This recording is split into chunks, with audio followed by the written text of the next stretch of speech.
Bismillahirrahmanirrahim. Assalamualaikum warahmatullahi wabarakatuh. Alhamdulillahi ala ihsani wa syukru lahu ala taufiqihi wa amtinani wa asyhadu an la ilaha illallah wahdahu la syarika lahu ta'ziman li sya'nihi wa asyhadu anna Muhammadan abduhu wa rasuluhu da'ila ridwani. Allahumma salli alaihi wa ala alihi wa ashabihi wa ikhwani.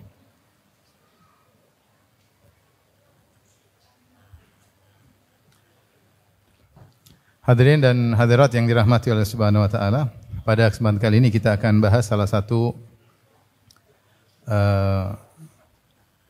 amal ibadah, yaitu tidak berputus asa kepada rahmat Allah, yang sekaligus mengingatkan kita akan salah satu dosa besar, yaitu berputus asa dari kasih sayang Allah Subhanahu wa taala. Sungguhnya di antara ciri ibadah orang-orang saleh adalah menggabungkan antara roja dan al-khauf, ya. Seperti firman Allah Subhanahu wa taala, ulaikal ladzina yad'una yabtaguna ila rabbihimul wasilah ayyuhum aqrabu wa yarjuna rahmatahu wa yakhafuna adzabah inna adzaba rabbika kana mahdzura. Kata Allah Subhanahu wa taala, mereka itu yang diibadahi oleh orang-orang musyrikin, yaitu orang-orang saleh. Jadi orang musyrikin menyembah orang-orang saleh. Orang saleh yang diibadahi itu sendiri, mereka ternyata mencari kedekatan kepada Allah. Ulaikal ladzina yad'un, yaitu orang-orang yang disembah oleh orang musyrikin Arab, yabtaguna ila rabbihimul wasilah. Ternyata mereka mencari kedekatan kepada Allah. Mereka sendiri beribadah kepada Allah. Harusnya kalian nyembah Allah, jangan nyembah mereka. Ya, ini di antara dalil bahwasanya sesembahan orang musyrikin juga bukan sekedar batu saja atau pohon. Di antara mereka ada juga yang orang-orang saleh yang disembah. Seperti Nabi Isa, Lata, kemudian Uzair dan yang lainnya, ya. Ayyuhum aqrab, ternyata mereka juga mencari kedekatan kepada Allah. Mana di antara mereka yang dekat dengan Allah, yang lebih dekat kepada Allah. Wa yarjuna rahmatahu wa yakhafuna adzabah, dan mereka berharap rahmat Allah dan mereka takut dengan azab Allah. Inna adzaba rabbika kana mahdzura, bahwasanya memang azab Allah itu patut untuk ditakuti, ya. Di sini Allah sebutkan ciri-ciri orang saleh ketika beribadah menggabungkan antara berharap rahmat Allah dan takut dengan azab Allah. Demikian juga ketika Allah Subhanahu wa taala berfirman tentang para anbiya, kata Allah Subhanahu wa taala, ulaika yusari'una fil khairati wa yad'unana raghaba wa rahaba wa kanu lana khashi'in. Mereka itulah para nabi yang bersegera dalam beramal saleh, wa yad'unana, dan mereka beribadah kepada kami, atau diartikan berdoa kepada kami, raghaba wa rahaba. Raghaban maksudnya berharap, rahaban maksudnya takut. Jadi para anbiya, mereka ketika beribadah mereka berharap dan takut. Ini disebut dengan arkan a'malul qulub, yaitu rukun amal hati. Bahwasanya seorang kalau beribadah dia hendaknya menggabungkan antara berharap dengan takut. Demikian juga ketika Allah memuji orang-orang yang berilmu, kata Allah Subhanahu wa taala, amman huwa qanitun ana al-laili sajida wa qa'ima yahdharul akhirata wa yarju rahmata rabbih. Qul hal yastawi alladhina ya'lamuna wal ladzina la ya'lamun innama yatadhakkaru ulul albab. Kata Allah, apakah sama orang-orang yang kafir dengan orang yang di malam hari qunut, yaitu khusyuk beribadah, ana al-laili, di tengah malam, sajida wa qa'ima, sujud dan berdiri, itu sedang salat. Ya. Yang berharap rahmat Allah dan takut dengan azab Allah. Jadi Allah bercerita tentang orang-orang yang berilmu, kemudian di akhir ayat kata Allah, ya, qul hal yastawi alladhina ya'lamuna wal ladzina la ya'lamun, apakah sama orang berilmu dengan orang tidak berilmu? Yaitu Allah yang menjelaskan orang berilmu itu mereka terapkan ilmunya, di antaranya mereka salat malam. Dan kalau mereka salat malam, mereka menggabungkan antara raja dan khauf, berharap dan takut.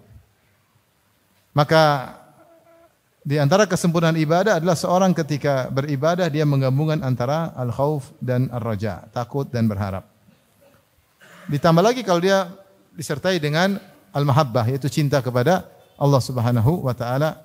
Maka kata para ulama, ibarat tiga a'malul qulub ini ibarat seperti burung yang kepalanya adalah mahabbah, cinta kepada Allah, dan dua sayapnya adalah al-khauf dan ar-raja. siapa yang kemudian hilang dari 3 amal ini, hilang salah satunya, seperti dia hanya beribadah kepada Allah, hanya roja saja, tidak ada khauf sama sekali, maka dia akan terjatuh dalam dosa besar namanya al-amnu min makrillah, merasa aman dari makar Allah Subhanahu wa taala. Dan sebaliknya, siapa yang hanya takut kepada Allah dan tidak berharap kepada Allah Subhanahu wa taala, maka dia akan terjatuh dalam al-qunut atau al-ya'su min rahmatillah. Dia hanya takut, dia tidak berharap, sehingga dia terjerumus dalam dosa besar yang lain, yaitu putus asa dari rahmat Allah Subhanahu wa taala. Dalam hadis Nabi SAW bersabda, al-kabair, dosa-dosa besar, asyirku billah, syirik kepada Allah, wal iyasu min rauhillah, putus asa dari pertolongan Allah, wal qunutu min rahmatillah, sama, putus asa dari kasih sayang Allah Subhanahu wa taala. Ada yang bedakan antara al-iyas min rauhillah, rauhillah maksudnya putus asa dari pertolongan Allah dalam menghilangkan kesusahannya. Adapun al-qunut min rahmatillah itu putus asa dari harapan yang ingin dia dapatkan kebaikan-kebaikan. Jadi rauh biasanya maksudkan adalah kesulitan yang dia hadapi, dia ingin terhindar dari kesulitan tersebut. Seperti perkataan Nabi Yakub alaihissalam, la tai'asu min rauhillah, janganlah kalian putus asa dari pertolongan Allah dalam menghilangkan kesulitan kalian, ya. Maka ini termasuk dosa besar.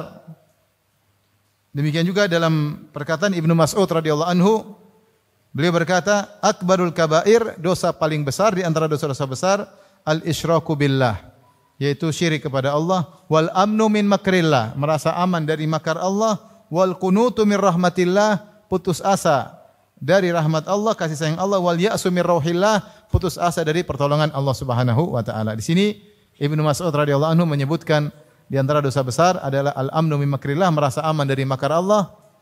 Yang satunya putus asa dari rahmat Allah Subhanahu wa taala. Apa yang dimaksud dengan al-amnu min makrillah, merasa aman dari makar Allah, itu dia tidak ada takutnya kepada Allah. Rojaknya berlebihan sehingga ketika dia maksiat, dia tidak merasa takut. Sewaktu-waktu Allah bisa turunkan azab kepadanya. Sehingga dia bermaksiat dengan nyaman dan tenteram. Tidak ada kekhawatiran sedikit pun. Orang beriman pasti ada rasa takut. Kalau dia bermaksiat, dia pasti rasa khawatir. Namun ketika seorang terlalu bermaksiat terus-menerus, sementara Allah tidak kasih teguran, sehingga dia mengalami istidraj, sehingga bermaksiat nyaman, bermaksiat nyaman, bermaksiat nyaman, akhirnya hatinya tidak ada takut sama sekali. Disitulah dia mengalami al-amnu min makrillah, dan itu dosa besar. Lawannya, ketika seorang takut dan tidak berharap sama sekali, atau tidak punya harapan, dia takutnya terlalu berlebihan sehingga dia terjatuh pada al-qunut min rahmatillah, putus asa dari rahmat Allah Subhanahu wa taala. Dan ini juga dosa besar. Seorang mukmin dalam kehidupannya sehari-hari menggabungkan antara berharap dan khauf. Tidak merasa aman dari hukuman Allah dan tidak putus asa dari rahmat Allah Subhanahu wa taala. Hadirin dan hadirat yang dirahmati Allah Subhanahu wa taala, pembahasan ini penting dalam kehidupan kita sehari-hari. Kenapa? Terutama terkait dengan putus asa dari rahmat Allah Subhanahu wa taala.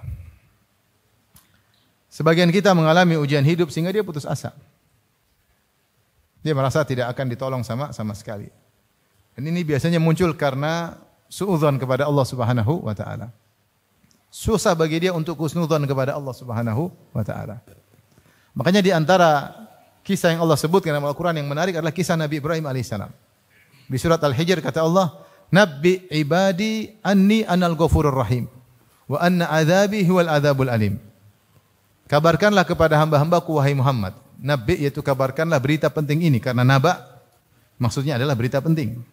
Wahai Muhammad, kata Allah, kabarkanlah kepada hamba-hambaku nabbi ibadi dengan berita penting ini. Apa berita penting tersebut? Anni anal ghafurur rahim. Sungguhnya aku adalah zat yang maha pengampun lagi maha penyayang. Dan ini menimbulkan roja. Tetapi ingat, wa anna adzabi huwal adzabul alim. Bahwasanya azabku adalah azab yang pedih. Dan ini menimbulkan khauf, rasa takut. Itu Allah suruh Nabi mengabarkan kepada hamba-hambanya agar menggabungkan antara roja dengan khauf.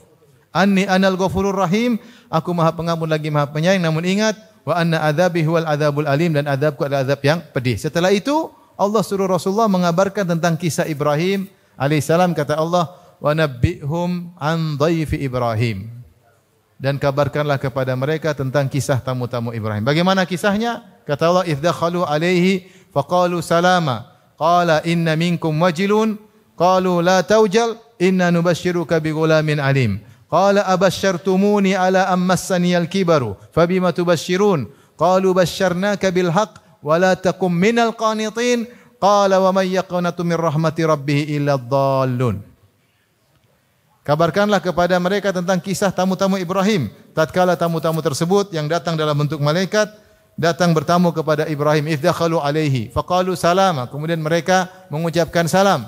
Ibrahim pun takut. Qala inna minkum wajilun. Kenapa Ibrahim hadirkan makanan mereka tidak makan? Ini tamu-tamu kok tidak makan? Biasanya kalau tamu tidak mau dilayani, tidak mau dijamu, ini niat buruk. Inna minkum wajilun. Ibrahim takut, kami takut. Kata malaikat, qalu la taujal, jangan takut. Kami datang ke sini buat apa? Inna nubashshiruka bighulamin alim. Sungguhnya kami kabarkan kepada engkau tentang anak yang sangat berilmu, maksudnya Ishak. Ibrahim heran. Kenapa heran? Karena Ibrahim ketika itu umurnya sudah hampir 100 tahun. Dan istrinya Sarah dikatakan umurnya sudah 90 tahun. Dan istrinya ketika masih muda saja mandul, apalagi sudah tua. Makanya dalam ayat yang lain dia berkata ajuzun akim, saya sudah tua, lagi mandul. Muda saja kalau mandul enggak bisa punya anak, apalagi tua. Ya. Dalam ayat yang lain, ya wailata aalidu wa ana ajuzu wa hadza ba'li syaikha. Inna hadza la syai'un ajib. Berkata Sarah, bagaimana saya bisa punya anak? Wa ana ajuz, saya sudah sangat tua, 90 tahun. Wa hadza ba'li syaikha, sementara suamiku juga sudah tua. Lelaki semakin tua semakin produktivitas air maninya semakin kurang. Jadi bagaimana bisa punya anak? Ibrahim juga bertanya. Bukan istrinya saja yang heran, dia juga bertanya. Kata dia, abasyartumuni ala amma saniyal kibaru. Apa kalian beri kabar gembira kepadaku saya bakalan punya anak sementara saya sudah tua? Masaniyal kibar, itu tua sudah mengenaiku, benar-benar aku sudah tua. Fabima tubasyirun, bagaimana caranya kabar gembira tersebut? Kata para malaikat, qalu basyarnaka bil haqq, kami beri kabar gembira kepada engkau dengan kebenaran, fala takum minal qanitin, maka janganlah kau termasuk orang-orang yang berputus asa. Apa jawaban Ibrahim alaihissalam? Qala wa may yaqnatu min rahmati rabbih illa dhallun. Tidak ada yang putus asa dari rahmat Allah kecuali orang-orang yang sesat. Ibrahim ingin bilang, saya sudah tua begini, saya tidak putus asa. Ibrahim alaihissalam, dia ketika menikah dengan Sarah, dia masih muda. Makanya dalam Al-Quran dikatakan, qalu sami'na fatan yadhkuruhum yuqalu Ibrahim. Masih muda. Kemudian dia menikah dengan Sarah ketika dia pergi dari Babilonia, meninggalkan Irak, menuju Palestina. Kemudian walhasil akhirnya dia sudah nikah bertahun-tahun tidak punya anak. Akhirnya Sarah mengizinkan dia untuk menikah dengan pembantunya itu Hajar. Dan akhirnya dia menikah dengan Hajar, akhirnya punya anak siapa? Ismail. Disebutkan Ibrahim ketika itu usianya 80-an tahun. 80 lebih. Kemudian akhirnya Sarah cemburu, akhirnya Ibrahim bawa Hajar dan putranya Ismail ke Mekah. Dengan hikmah dari Allah Subhanahu wa taala. Setelah itu 13 tahun kemudian atau lebih dari belasan tahun kemudian Sarah punya anak. Tetapi selama Ibrahim nikah dengan Sarah, ternyata Ibrahim tidak pernah putus asa. Dia tetap berharap suatu saat akan dikasih anak oleh Allah lewat Sarah. Karena Sarah ini wanita soleha yang menemani dia dalam keimanan. Bukankah ketika Ibrahim lewat Mesir dia berkata, wahai Sarah, kalau saya ditanya siapa engkau, saya akan berkata hadhi ukhti. Engkau adalah saudariku. Kenapa? Saya tidak mengetahui di atas bumi ini seorang mukmin kecuali saya dan engkau saja. Subhanallah. Teman bersafar, teman berdakwah. Maka dia ingin punya anak dari Sarah. Meskipun istrinya mandul, ketika masih muda udah mandul, sekarang sudah tua 90-an. Ibrahim juga sudah hampir 100 tahun. Tetap dia tidak putus asa. Makanya dia ketika bertanya, Fabima tubasyirun, bagaimana caranya punya anak? Itu bagaimana? Kalian mengabarkan aku akan punya anak. Dia bukan mengingkari kudratullah, tetapi dia ingin tahu gimana. Ya. Makanya para malaikat berkata, ya, basyarnaka bil haqq fala takum minal qanitin. Jangan kau putus asa wahai Ibrahim. Kata Ibrahim, saya enggak putus asa. Wa may yaqnatu min rahmati rabbi illa dhalun. Karena yang putus asa itu orang sesat. Jadi ternyata Ibrahim puluhan tahun tidak pernah putus asa. Tetap ada harapan darinya bahwasanya dia masih mungkin punya anak dari siapa? Sarah. Padahal istrinya sudah tua, mandul, dan dia masih husnudzon kepada Allah. Ini menakjubkan sifat Ibrahim alaihissalam. Kita kalau di posisi Ibrahim sudah putus asa dari dulu-dulu. Subhanallah, dia bilang saya tidak pernah putus asa. Yang putus asa itu orang sesat, saya enggak. Saya enggak. Jadi ini menakjubkan bahwasanya ya, meskipun waktu yang lama ya, Ibrahim tidak pernah putus asa dari kasih sayang Allah Subhanahu wa taala. Mungkin suatu saat Allah akan kasih anak. Cepat atau lambat, dia senantiasa husnudzon kepada Allah Subhanahu wa taala. Dan itulah juga yang Allah sebutkan tentang kisah Nabi Yakub alaihissalam, yang ketika di puncak-puncak kesulitan dia hadapi, justru dia menasihati anak-anaknya agar tidak putus asa. Sebagaimana Allah sebutkan dalam kisah dalam surat Nabi Yusuf alaihissalam, ketika dikabarkan ternyata Binyamin tertangkap, dituduh mencuri, Yusuf hilang kemana, entah kemana. Kakaknya yang tertua juga tidak mau pulang. Maka dia mengatakan, sabrun jamil. Asallahu ayyatiyani bihim jami'a. Semoga Allah mendatangkan mereka bertiga kepadaku. Justru dia mengucapkan demikian ketika di puncak kesulitan. Yang sebelumnya tidak pernah terucap ucapan tersebut. Tetapi ketika kesulitan semakin memuncak setelah Yusuf hilang, dia cinta kepada saudara kandungnya Yusuf yaitu Binyamin. Ternyata Binyamin juga hilang, dituduh mencuri. Ternyata kakak paling tua juga enggak mau pulang. Karena malu, ternyata Binyamin tidak bisa dikembalikan kepada ayahnya. Ya.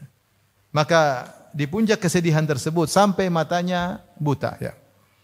Dia berkata, asallahu ayyatiyani bihim jami'a. Semoga Allah mendatangkan mereka kepadaku seluruhnya. Bukan Yusuf saja, bukan Binyamin saja, bukan kakaknya saja, tiga-tiganya. Innahu huwal alimul hakim, karena Allah itu maha berilmu dan maha bijak. Itu dia tahu. Allah melakukan ini di atas ilmu. Dan Allah melakukan ini semua, mentakdirkan ini semua karena Allah maha bijak. Kata Allah, wa tawalla anhum. Wa qala ya asafa ala Yusuf wa biyaddat aynahu minal huzni fahuwa kadhim. Maka dia pun berpaling dari anak-anaknya yang lain. Ya. Kemudian dia ingat lagi Yusuf. Kemudian wabiyadhat ainah, kemudian matanya menjadi putih yaitu buta, tidak bisa lagi melihat karena saking sedihnya. Kemudian anak-anaknya mencela dia. Qalu tallahi tadhkuru Yusuf hatta tadhkuru Yusuf hatta takuna haradan aw takuna minal halikin. Wahai ayah, engkau ingat Yusuf lagi sampai mau mati, sampai sakit parah. Qala innama ashku bathi wa huzni ila Allah. Aku hanya mengadukan kesedihanku hanya kepada Allah. Wa ana a'lamu minallahi ma la ta'lamun. Aku tahu apa yang kalian tidak ketahui. Kemudian dia berkata, ya bani yadhhabu, wahai putra-putraku, pergilah. Fatahassasu min Yusuf wa akhi, wa la tayasu. Carilah kabar-kabar tentang Yusuf. Sudah berapa lama berpisah dengan Yusuf? Khilaf di kalangan para ahli tafsir. Ada yang mengatakan 15 tahun, ada yang mengatakan 40 tahun. Sudah terpisah, tapi dia tidak putus asa. Dia mengatakan, fatahassasu min Yusuf wa akhi, cari kabar tentang Yusuf dan Binyamin. Adapun kakaknya jelas, kakaknya ada cuma enggak mau pulang. Fatahassasu min Yusuf wa akhi wa la tayasu min rauhillah, dan jangan pernah putus asa dari pertolongan Allah. Ini sebenarnya mengatakan rauh artinya pertolongan Allah karena kesempitan yang dihadapi. Innahu la yayasu min rauhillah illa alqaumul kafirun. Sungguhnya tidak ada yang putus asa dari rahmat Allah kecuali orang-orang kafir. Maka ini adalah contoh yang Allah sebutkan dalam Al-Quran, bagaimana seorang dalam kondisi apapun tetap husnudzon kepada Allah Subhanahu wa taala. Dan seorang mukmin hendaknya demikian, tidak suudzon kepada Allah Subhanahu wa taala. Namun saya katakan sulit bagi seorang untuk berhusnudzon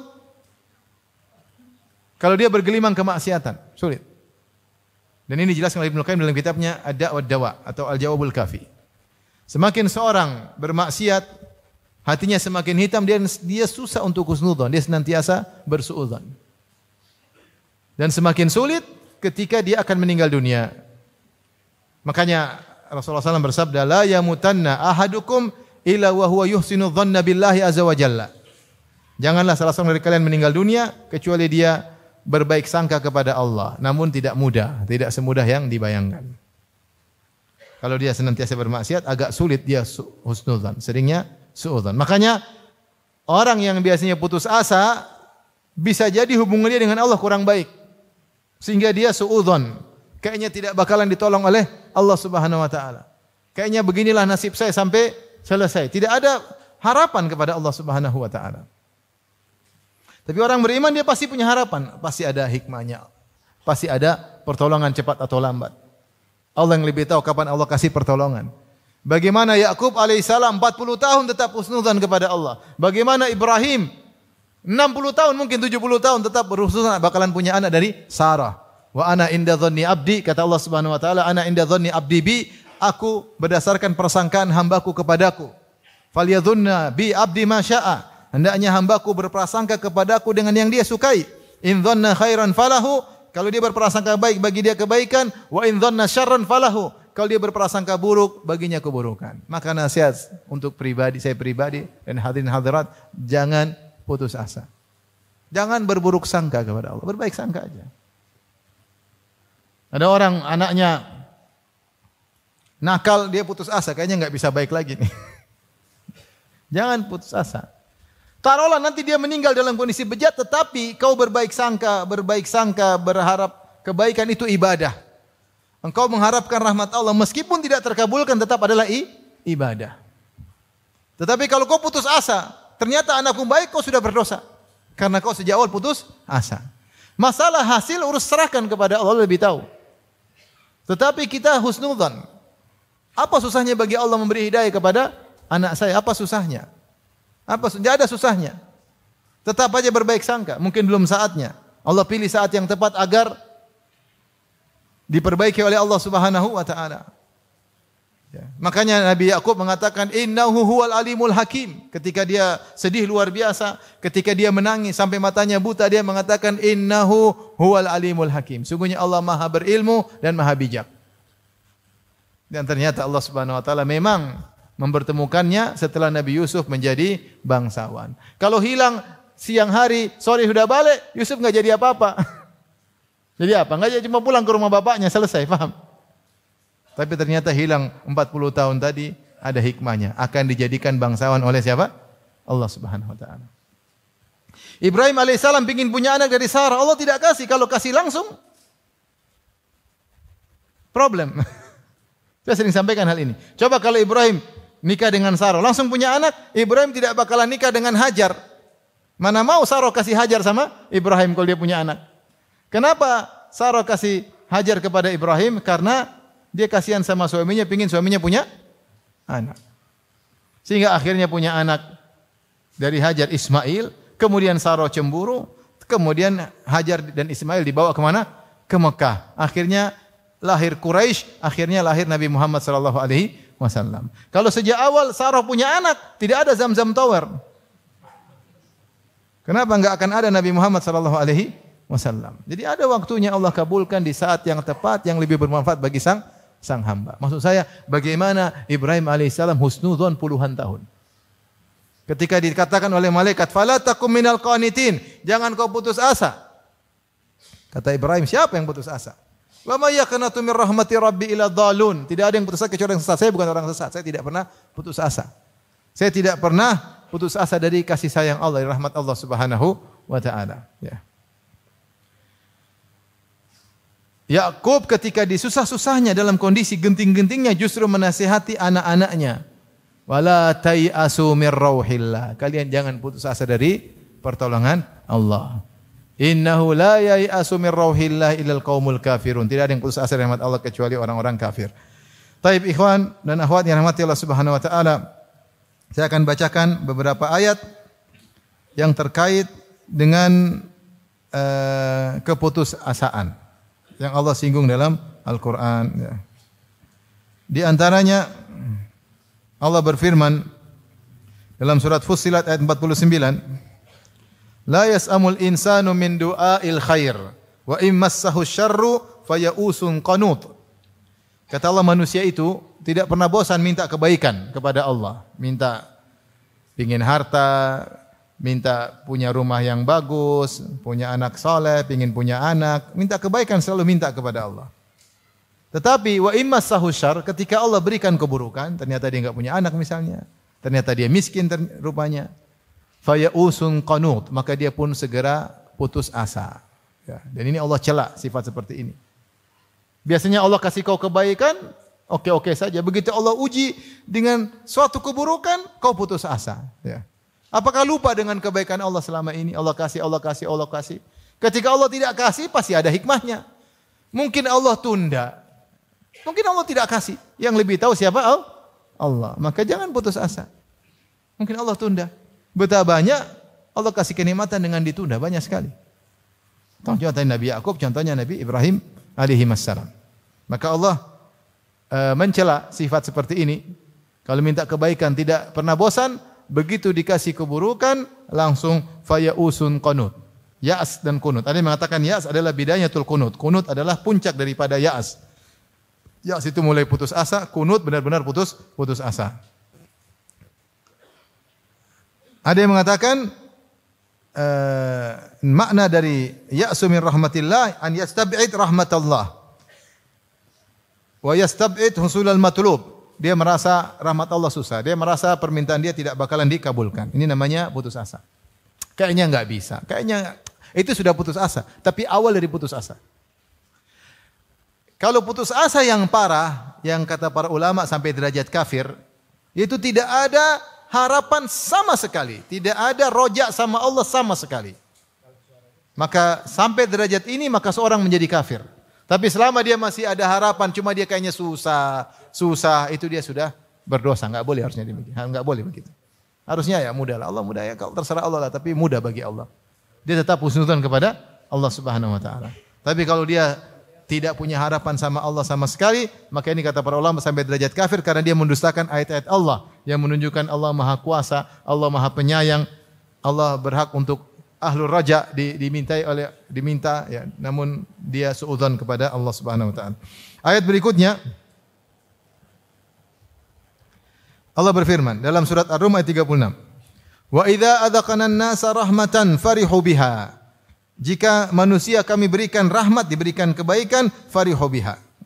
Senang, kadang sombong dan bangga. Wa in tusibum sayyi'atum bima qaddamat aydihim. Dan kalau mereka ditimpa dengan keburukan akibat ulah perbuatan mereka, itu akibat dosa. Idahum yaqnatun. Tiba-tiba mereka putus asa. Ini Allah mencela sifat sebagian orang seperti itu. Dikasih kekayaan, sombong angkuh, ketika dicabut kebaikan, diberikan kesulitan, putus asa. Putus asa. Taib. Ikhwan dan akhwat yang dirahmati Allah Subhanahu wa taala, putus asa kalau kita lihat dalil-dalil yang datang terkait dalam dua kondisi. Pertama, putus asa dari pertolongan Allah Subhanahu wa taala, yaitu apa yang dia minta seakan-akan tidak bakalan dikabulkan. Yang kedua, kesulitan yang dihadapi seakan-akan tidak akan ada solusi. Ini putus asa pertama, dan ini juga dilarang. Putus asa kedua, saya ulangi, putus asa yang pertama adalah terkait dengan pertolongan Allah, yaitu putus asa dari permohonan dia seakan-akan permohonannya tidak bakalan dikabulkan, dia putus asa. Atau kesulitan yang dia hadapi seakan-akan tidak akan pernah ada solusinya, dia putus asa. Ini tercela. Putus asa yang kedua adalah terkait dengan taubat dari dosa yang dia lakukan. Yaitu dia merasa bahwasanya taubatnya tidak akan diterima. Percuma dia bertobat, tidak akan diterima. Karena terlalu parah dosa-dosanya. Maka ketika dia putus asa seperti ini, dia terjerumus dalam dosa besar. Ini dua model putus asa yang mungkin menimpa seorang hamba. Model yang pertama, putus asa bahwasanya permintaan kita tidak bakalan dikabulkan. Ini kadang menimpa kita atau menimpa sebagian kita. Maka saya pribadi jangan pernah suudzon sama Allah. Apapun yang kita minta aja. Dan tetap husnudzon kepada Allah. Tidak ada susahnya bagi Allah mengabulkan permintaan kita. Dan kita bilang kalau Allah tidak kabulkan dunia, Allah akan kabulkan di akhirat. Allah akan kabulkan, pasti Allah kabulkan. Datang dalam hadis siapa yang berdoa dengan suatu doa laisa fihi itsmun wala qati'ah, selama doanya tidak terkait dengan dosa dan tidak memutuskan silaturahmi. Yaitu misalnya dia berdoa, ya Allah, jauhkan aku dengan kakakku. Itu namanya doa untuk memutuskan silaturahmi. Ya Allah, semoga anakku cepat mati. Ini namanya dosa memutuskan apa? Silaturahmi. Atau doa terkait dosa, ya Allah, mudahkan aku untuk maksiat misalnya. Mudahkan aku untuk minum khamar. Ini doa minta dosa. Selama doanya tidak terkait dengan qati'atur rahim dan dosa, maka akan Allah kabulkan dengan salah satu dari 3 model pengkabulan. Yang pertama, dikabulkan di dunia, cepat atau lambat. Bisa cepat, bisa lambat. Bisa tertunda sampai puluhan tahun. Bisa atau tidak? Bisa. Tadi Nabi Ibrahim puluhan tahun, Nabi Yakub puluhan tahun. Terserah Allah, Allah yang lebih tahu. Tapi akan dikabulkan. Kalau tidak dikabulkan di dunia, akan dikabulkan di akhirat. Dan dikabulkan di akhirat lebih afdal. Karena diganti dengan kenikmatan surga. Dan kenikmatan surga tidak ada bandingnya dengan kenikmatan dunia. Tapi kalau kita disuruh pilih, kita pasti pilih dikabulkan di dunia. Iya enggak? Iya tidak? Kalau ada pilihan, dikabulkan di dunia atau di akhirat? Di dunia lah. Di akhirat urusan lain. Padahal di akhirat kalau dikabulkan di akhirat pasti lebih afdal. Yang ketiga, au yusrafa anhu minas su'i mithluhu, atau dipalingkan darinya keburukan yang semisal apa yang dia minta. Dijauhkan darinya keburukan-keburukan. Dalam sebagian riwayat disebut oleh Ibnu Rajab Al-Hambali, atau diampuni dosa-dosanya, Maka tidak ada ruginya kita berdoa dan senantiasa husnudzon. Ketika Allah mentakdirkan kita untuk berdoa, berarti Allah sayang sama kita. Buktinya kita masih terpanggil untuk apa? Berdoa. Banyak orang sudah tidak berdoa, malas. Maka ini jangan putus asa. Siapa yang putus asa bahwasanya permohonannya tidak bakalan dikabulkan, enggak minta gini, Allah mana mau kasih saya. Ini sudah dosa. Meskipun nanti dikabulkan, perasaan dia seperti itu sudah dosa tersendiri. Atau kesulitan dia hadapi, enggak akan ada solusi. Ini juga suudzon. Ya, solusi mungkin datang cepat atau kita enggak tahu. Kita menghadapi ujian-ujian ternyata sekian tahun baru keluar solusinya, kita enggak tahu. Dan Allah pilihkan solusi yang paling tepat di waktu yang paling apa? Tepat. Kita enggak tahu. Kita ini mana tahu kemaslahatan diri kita. Yang lebih tahu kemaslahatan diri kita adalah Allah, bukan kita. Banyak kesenangan yang kita sukai ternyata mudarat bagi kita enggak tahu. Berdoa, ya Allah kayakan aku, enggak dikasih kaya-kaya. Karena kalau kaya enggak mau ngaji lagi. Ya Allah lunasi hutangku, enggak pernah dilunasin sama Allah. Nanti 20 tahun lagi baru dilunasin. Kenapa? Kalau dilunasin enggak pernah sholat malam lagi. Allah yang lebih tahu. Ya, Allah yang lebih tahu. Enggak tahu fitnahnya harta, fitnahnya dunia, fitnahnya luar biasa, fitnah luar biasa. Taib. Oleh karena kita waspada, jangan sampai kita suudzon sama Allah. Kapan kita timbul suudzon, kita tepis. Apa susahnya? Allah buat saya berdoa, berarti Allah sayang sama saya. Allah buat saya berharap sama Allah, ibadah, berarti Allah menghendaki saya beribadah kepada Allah. Tidaklah Allah menggerakkan hatiku kecuali Allah ingin mengabulkan. Tapi kabulkannya kapan? Terserah Allah Subhanahu wa taala. Di dunia, di akhirat, terserah Allah Subhanahu wa taala. Tapi jangan pernah suudzon. Tinggal berdoa terus. Taib. Putus asa yang kedua, putus asa dari ampunan Allah Subhanahu wa taala. Dan tentunya ini adalah bentuk mengingkari nama Allah Al-Ghafur Ar-Rahim. Allah menamakan dirinya Al-Ghafurur Rahim, Maha Pengampun lagi Maha Penyayang. Dan dosa sebesar apapun jika seorang bertobat pasti diterima oleh Allah Subhanahu wa taala. Makanya Allah mengatakan, dan ini di salah satu ayat disebut arja ayatin fi kitabillah, ayat yang paling memberi harapan kepada seorang hamba, kepada pendosa. Kata Allah di surat Az-Zumar, "Qul ya ibadiyalladzina asrafu ala anfusihim la taqnatu mir rahmatillah, innallaha yaghfirudz dzunuba jami'an, innahu huwal ghafurur rahim. Kata Allah Subhanahu wa taala, katakanlah, qul ya ibadi, katakanlah siapa wahai Muhammad? Katakanlah kepada hamba-hambaku dalam surat Az-Zumar 53, qul ya ibadi. Katakanlah, siapa yang disuruh diperintahkan Nabi? Qul maksudnya ya Rasulullah sampaikanlah. Qul ya ibadiyalladzina asrafu. Ini nidaun ilahi. Wahai hamba-hambaku yang melampaui batas dalam maksiat. Di sini Allah masih menyandarkan para pendosa tersebut kepada dirinya. Allah masih menamakan mereka hamba-hambaku. Berarti masih ada kasih sayang Allah. Sebagian kita kalau sudah marah bilang sama anak, kau bukan anakku sana, kau anak ibumu. Kadang saya pun kalau marah saya bilang sama istri saya itu anakmu, anakmu, padahal anak bersama. Jadi marah kita tidak nisbahkan anak kita kepada kita bilang anakmu, anakmu, padahal anak hasil kerjasama bersama. Allah ini orang pelaku dosa, Allah masih mengatakan ibadi, hamba-hambaku.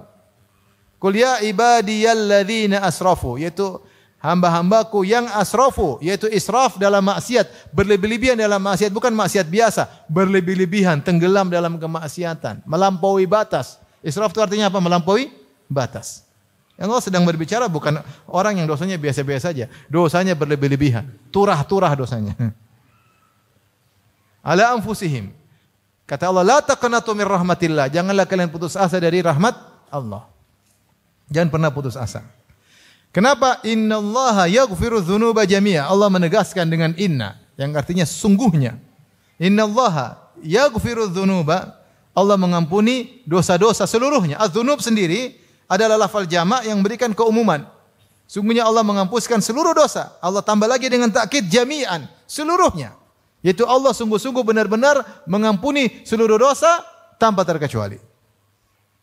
Yaghfiru dzunuba jami'an. Setelah itu Allah tutup lagi. Innahu huwal ghafurur rahim. Sungguhnya Allah itu Maha Pengampun dan konsekuensi Maha Pengampunnya dia akan menghapuskan dosa-dosa. Setelah itu digandingkan lagi dengan Ar-Rahim yang Maha Penyayang. Allah Maha Penyayang. Apalagi yang mau kita cari jika digandingkan Maha Pengampun dengan Maha Penyayang? Sangat mudah mengampuni, sangat mudah menyayangi. Maka jangan putus asa dari rahmat Allah Subhanahu wa taala. Allah kasih contoh dalam Al-Qur'an bagaimana Allah masih mau mengampuni gembong-gembong para pendosa. Fir'aun, siapa yang lebih jahat dari Fir'aun? Enggak ada yang mengalahkan kejahatan Fir'aun. Sombongnya luar biasa. Ya. Wa Fir'aun dzil autad, di antara tafsiran Fir'aun dzil autad yaitu Fir'aun pemilik tali, yaitu Fir'aun kalau nyiksa orang dia tarik tali, kanan kiri kaki, kanan kaki kiri ditarik sampai lepas. Nyiksa. Fir'aun sudah penyiksa, memperbudak Bani Israel, ngaku sebagai Tuhan lagi. Ya. Ngaku sebagai Tuhan. Ternyata Allah masih kasih kesempatan dia untuk bertobat. Buktinya Allah kirim 2 nabi, bukan 1 nabi. Kata Allah kepada Musa dan Harun, "Idhaba ila fir'auna innahu tagha, faqula lahu qawlan layyinan la'allahu yatadzakkaru aw yakhsha." Pergilah engkau wahai Musa dan Harun kepada Fir'aun, sungguhnya dia telah melampaui batas. Faqula lahu, ucapkanlah kalian berdua kepadanya dengan perkataan yang lembut. Siapa tahu dia ingat, siapa tahu dia takut, siapa tahu dia sadar. Seandainya kalau Fir'aun bertobat, diterima enggak tobatnya? Diterima. Nah, buat apa kalau tidak diterima dikirim Musa dan Harun? Tapi Fir'aun tidak mau bertobat.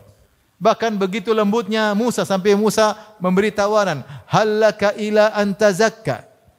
Fir'aun tidak bilang, tobat kau Fir'aun, enggak. Musa tidak bilang, tobat Fir'aun, enggak. Musa bilang, "Hallaka ila anta zakka." Maukah engkau mensucikan dirimu? Tawaran, bukan perintah. "Fa'ahdiyaka ila rabbika fatakhsha." Kalau kau mau menyucikan dirimu, aku akan arahin kepada Rabbmu, maka kau akan khusyuk, akan takut. Kata yang sangat lembut. Tetapi Fir'aun tidak bertobat. Seandainya dia bertobat, dia akan diampuni oleh Allah Subhanahu wa taala. Allah kisahkan lagi para penyihir Fir'aun.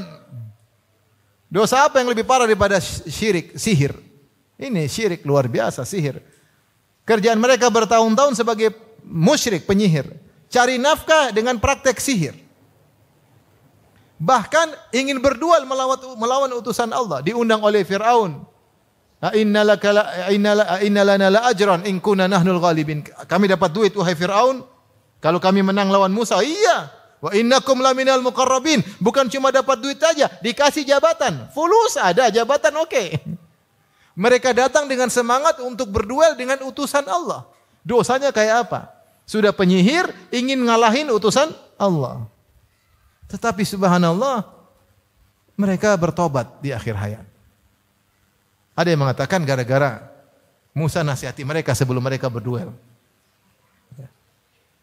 La wa ilakum la taftaru 'ala Allahi kadziban fayuhitakum bi'adzab faqad khaba man iftara. Sebelum duel Musa kasih nasihat. Celaka, ciloko. Jangan berdusta nama Allah, kalian akan kena azab. Sungguh merugi orang yang berdusta. Fatanaza'u bainahum amrahum wa asarrun najwa. Mereka jadi bingung, gelisah. Ngomong begitu, rupanya nasihat sedikit itu membuat masuk ke dalam hati mereka. Karena Musa ketika berbicara dari hati yang dalam, kalian celaka. Sehingga masuk dalam hati mereka. Akhirnya ketika duel, mereka lihat mukjizat Nabi Musa, akhirnya mereka pun masuk Islam. Fa ulqiyas saharatu sujada, mereka pun sujud. Ketika mereka sujud, akhirnya Firaun bunuh mereka, salib mereka, kemudian mereka masuk surga. Subhanallah. Islam cuma sebentar. Puluhan tahun dalam kesyirikan, beriman cuma sebentar, meninggal masuk surga. Allah Maha Pengampun lagi Maha Penyayang. Siapa lagi Allah sebutkan tentang orang-orang ashabul ukhdud? Allah berfirman, "Innal ladzina fatanul mu'minina wal mu'minati tsumma lam yatubu falahum adzabu jahannam wa lahum adzabul hariq." Sungguhnya orang-orang yang membakar kaum mukminin, fatanu sini maksudnya membakar. Membakar kaum mukminin, membakar kaum mukminat. Mereka kumpulkan, ada yang mengatakan ribuan orang. Tidak mau beriman kepada sang raja, maka dibakar hidup-hidup. Ini kejahatan kayak apa seperti ini? Kemudian mereka syuhud, qu'ud. Ketika mereka bakar, mereka saksikan. Mereka nongkrong, menikmati siksaan tersebut. Ini luar biasa. Jadi bukan sekedar bakar, mereka nonton, mereka nikmati pembakaran tersebut. Kira-kira kalau ada zaman sekarang ada seorang misalnya membakar ulama, kira-kira kita bilang apa? Wah, nggak bakalan diampuni. Ini bukan satu orang yang dia bakar, ribuan. Ternyata Allah masih kasih kesempatan untuk bertobat. Kata Allah Subhanahu wa taala, "Tsumma lam yatubu." Sungguhnya orang-orang yang telah membakar kaum minat kemudian tidak bertobat, maka bagi mereka adab yang pedih dan adab yang membakar. Maksudnya kalau mereka bertobat berarti mereka tidak diazab. Qatalu awliya Allah, mereka telah membunuh wali-wali Allah, kemudian Allah masih memberi kesempatan mereka untuk bertobat. Jadi Allah kasih gambaran tentang orang yang paling bejat seperti Firaun, orang yang paling dahsyat siksaannya seperti raja-raja tersebut, ternyata masih dikasih kesempatan untuk bertobat, menunjukkan bahwasanya Allah Maha Pengampun lagi Maha Penyayang. Rasulullah juga kasih contoh tentang pembunuh 100 nyawa.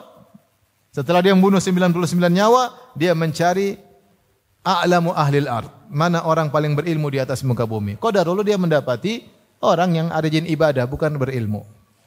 Dapat orang rajin ibadah, dia tanya, "Wahai ahli ibadah, saya sudah bunuh 99 orang. Apakah Allah masih bisa menerima tobatku?" Ahli ibadah enggak punya ilmu, dia berfatwa pakai perasaan. Kayak kamu ini gimana mau diampuni? Enggak bisa diampuni. Maka dia berfatwa pakai perasaan bukan pakai ilmu, maka dipenggalah jadi 100. Setelah dia bunuh 100 orang, dia cari orang ahli ilmu. Dapatlah orang ahli ilmu tersebut, maka dia tanya, "Saya masih bisa bertobat?" Maka ahli ilmu berjawab, "Siapa yang bisa menghalangi engkau dari taubat?" Allah Subhanahu wa taala. "Pergilah ke negeri yang lain. Tinggalkan negerimu. Fa innaha ardu su', itu negeri yang buruk. Pergilah ke negeri yang baik, beribadahlah kepada orang-orang soleh di sana." Maka dia pun berjalan menuju negeri yang baik. Dia belum beribadah. Di tengah jalan dia meninggal, tapi dia sudah bertobat, akhirnya dia masuk surga. Saya rasa ya, tidak ada di antara kita yang maksiatnya lebih daripada orang-orang ini. Kalau orang ini saja bisa diterima tobatnya, bagaimana dengan yang selainnya? Maka jangan pernah putus asa dari bertobat kepada Allah. Setan ingin kita putus asa. Maka di antara riwayat yang menarik, riwayat dari Hajjaj bin Yusuf Ats-Tsaqafi. Hajjaj bin Yusuf Ats-Tsaqafi terkenal kejam, membunuh. Dia bunuh Abdullah bin Zubair, dia bunuh Sa'id bin Jubair, dia bunuh sahabat, dia bunuh tabi'in. Kejam. Disebutkan ketika dia mau meninggal, dia berdoa, Allahumma ghfirli fa innan nasa yaz'umuna annaka la taf'al. Dia mengatakan, ya Allah, ampunilah aku. Orang-orang bilang kau tidak akan ampuni aku, ya Allah. Ya, udah jahat kayak begitu, dia masih husnuzon kepada Allah. Dia bilang, ya Allah, Allahumma ghfirli, ya Allah, ampunilah aku. Sungguhnya mereka mengatakan kau tidak akan mengampuni aku. Ampuni aku, ya Allah. Itu seketika dia akan meninggal dunia. Apa kata Abu Nawas dalam syairnya?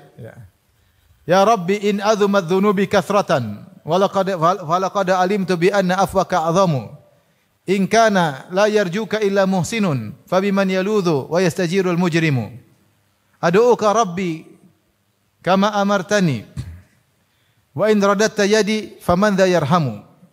Mali ilaika wasilatun illa raja wa jamilu afika thumma anni muslimu. Kata Abu Nawas, disebutkan dia punya syair, dia mengatakan, ya Allah, meskipun dosa-dosaku sangat banyak, tetapi saya tahu ampunanmu lebih banyak daripada dosa-dosaku. Kalau yang hanya bisa berharap kepada engkau orang-orang baik, terus para pendosa mau berharap kepada siapa? Saya berdoa kepada engkau sebagaimana kau perintahkan kepada aku. Saya angkat tanganku. Kalau kau tolak tanganku, terus siapa yang mau merahmati saya?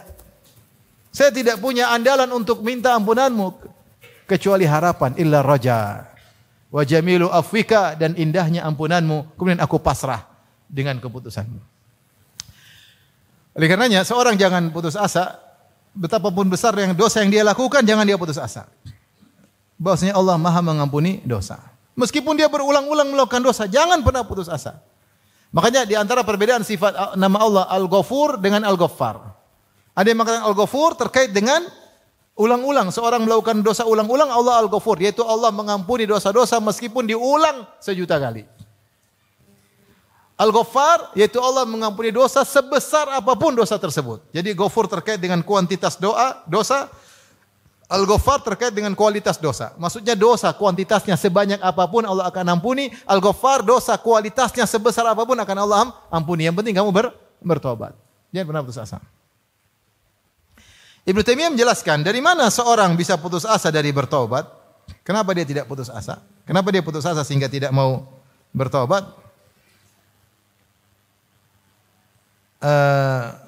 Dua kemungkinan.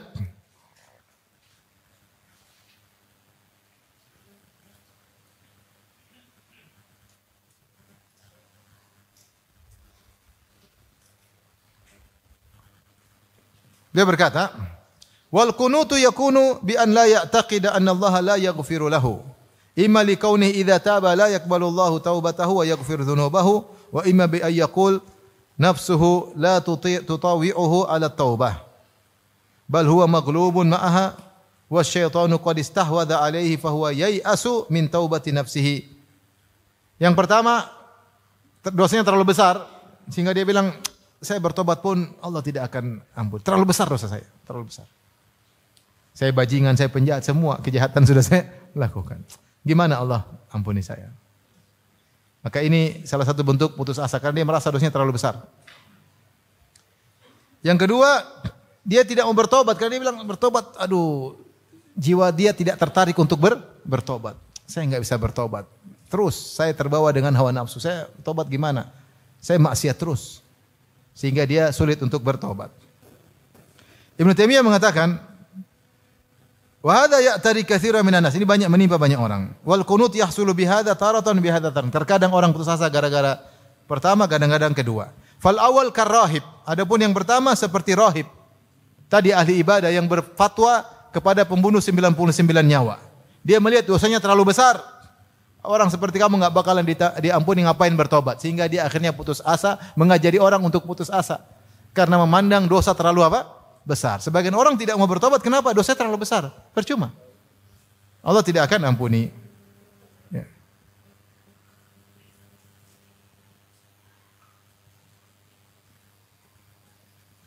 Yang kedua tadi, ya, seperti orang yang ingin bertobat, tapi dia bilang, waduh, berat.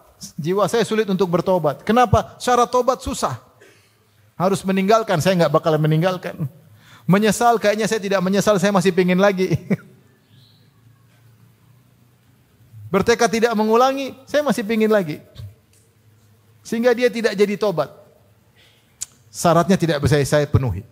Syarat tobat terlalu berat. Nanti aja. Kalau saya laku tobat sekarang, nggak bakalan diampuni. Kenapa syaratnya tidak terpenuhi? Akhirnya dia tidak bertobat, putus asa, akhirnya meninggal dunia. Itu yang setan ingin. Seorang terkadang terjatuh yang pertama, terkadang jatuh yang kedua. Makanya di antara zikir yang kita berzikir sekaligus berdoa, kita berdoa, Rabbi ghufirli wa tub alayya innaka antat tawwabur rahim.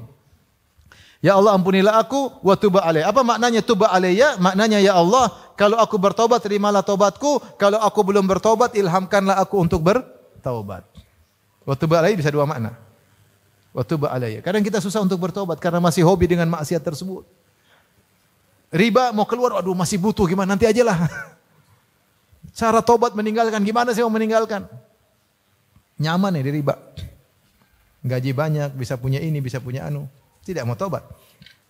Maka berdoa, Rabbi ghufirli wa tub alayya innaka anta tawwabur rahim. Maka putus asa bisa datang dari salah satu dari dua model ini. Nah, orang seperti ini maka dia tinggal ingat baca bagaimana kisah Fir'aun Allah tawarkan tobat, bagaimana penyihir Fir'aun Allah tawarkan tobat, bagaimana para penyiksa pembakar orang-orang beriman, Ashabul Ukhdud Allah masih tawarkan tobat kepada mereka. Taib, di antara bentuk-bentuk al-qunut min rahmatillah selain yang kita sebutkan tadi, ya.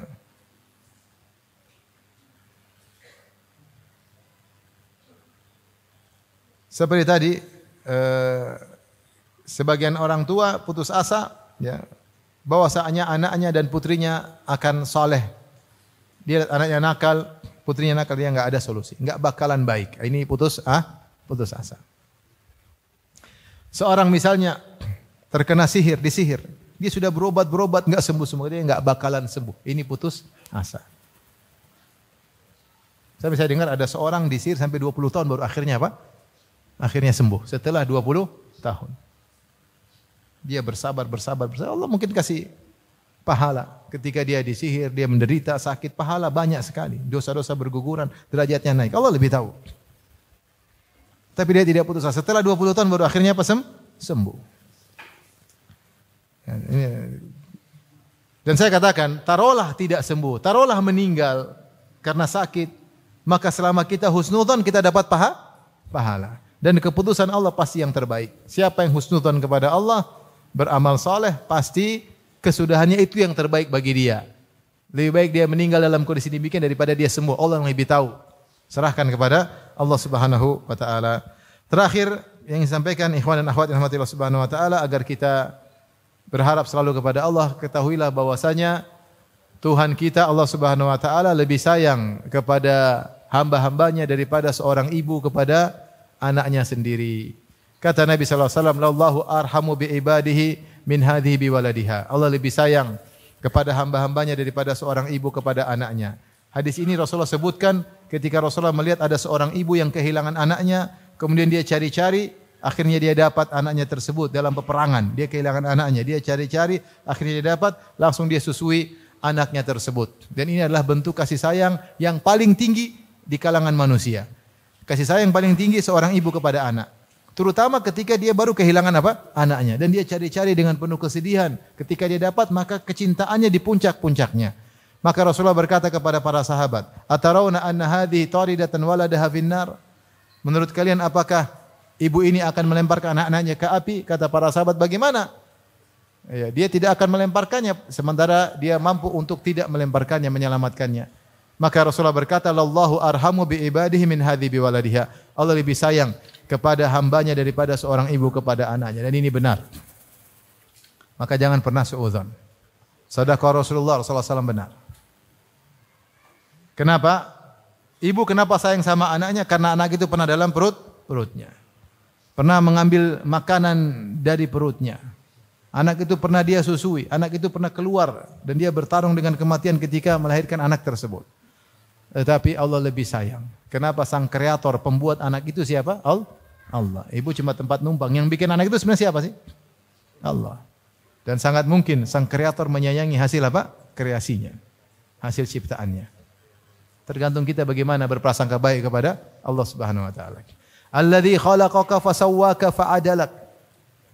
Fi ayyi suratin ma syaa rakkabak. Dia yang telah menciptakan engkau dan menyempurnakan bentukmu dan seimbangkan bentukmu. Fi ayyi suratin ma syaa rakkabak, dan dia menyusunmu dengan bentuk yang dia sukai.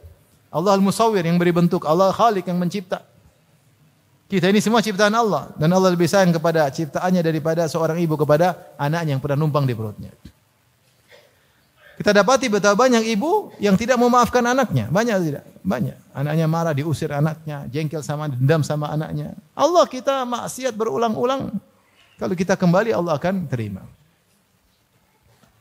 Kemudian juga Nabi kabarkan bagaimana jangan putus asa. Allah sangat gembira dengan bertobatnya seorang hamba. Kata Nabi sallallahu alaihi wasallam, "Lallahu asyaddu farahan bi taubati 'abdihi hina yatubu ilaihi min ahadikum kana bi ardi falatin ma'a rahilatihi fanfalatat minhu." Allah lebih gembira ada orang yang bertobat kepada Allah daripada seorang yang sedang membawa ontanya di tengah padang pasir, ada bekalnya, makan dan minumnya, kemudian onta tersebut ucul, kabur bersama makanannya. Sehingga dia putus asa, kemudian dia berbaring di bawah sebuah pohon di tengah padang pasir menunggu kematian yang datang secara bertahap. Kehausan, kekeringan, mulai pandangan kabur, mulai enggak jelas semua, siap mati. Tiba-tiba ontanya datang lagi. Wa bainama huwa kadzalika idh huwa biha qa'imah, tiba-tiba ontanya muncul dan masih ada makanannya. Maka dia segera memegang tali kekang onta, dia berkata, "Allahumma anta abdi wa ana rabbuk." Ya Allah, sungguh benar engkau adalah hambaku, aku Tuhanmu. Kata Nabi, "Akhta'a min syiddatil farah." Saking gembira sehingga dia salah ngomong. Ini orang yang saking gembiranya masih kalah gembiranya Allah kalau ada hambanya bertobat. Berarti Allah sangat sayang kepada kita. Kita, kalau saya punya anak nakal, saya mungkin ngomel, saya mungkin cubit, saya mungkin gampar, tapi kalau dia balik, saya senang enggak? Senang. Walillahil mathalul a'la.